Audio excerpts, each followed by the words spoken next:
Story. एक बार एक किसान हर कभी आने वाले आंधी तूफान, ओलावृष्टि, तेज धूप इत्यादि से परेशान हो गया।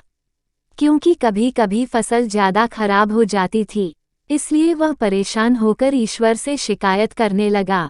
किसान बोला, आप ईश्वर तो है, लेकिन फसल को कब क्या चाहिए इसकी जानकारी नहीं है। जिसकी जरूरत भी नहीं होती है वह भी देते रहते हैं।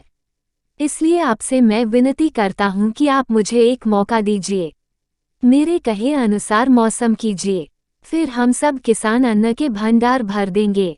ईश्वर मुस्कुराए और बोले, ठीक है, आज से तुम्हारे अनुसार मौसम रखूंगा। किसान खुश हो गया। किसान ने अगली फसल में गेहूं की बुवाई की। उसने जब चाहा तब धूप मिली, उसने जब चाहा पानी मिला। पानी की तो उसने बिल्कुल कमी नहीं आने दी। आंधी, बाढ़ और तेज धूप तो उसने आने ही नहीं दी। समय बीतने पर फसल बड़ी हुई। किसान भी बहुत खुश हुआ कि इस बार शानदार फसल दिख रही है। किसान ने मन ही मन सोचा कि ईश्वर को अब पता चलेगा कि अच्छी फसल के लिए क्या क्या जरूरी है।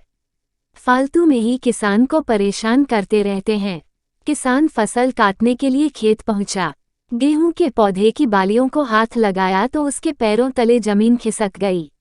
उसने देखा कि किसी भी पौधे की बालियों में एक भी दाना नहीं था। किसान दुखी हो गया और बोला, हे ईश्वर, ऐसा क्यों हुआ? क्योंकि मैंने तो सब कुछ सही किया और सही समय पर किया। इस पर ईश्वर बोले, हे प्रिय किसान, ऐसा तो होना ही था, क्योंकि तुमने इन पौधों को बिल्कुल भी संघर्ष नहीं करने दिया। इन्हें ना तो तेज धूप में तपने दिया, ना ही आंधी का सामना करने दिया। इन्हें किसी भी प्रकार की चुनौतियों का सामना नहीं करने दिया। इसलिए बाहर से भले ही अच्छे दिख रहे हो, लेकिन ये अंदर से बिल्कुल खोखले हैं। इनके अंदर कुछ भी दाने नहीं।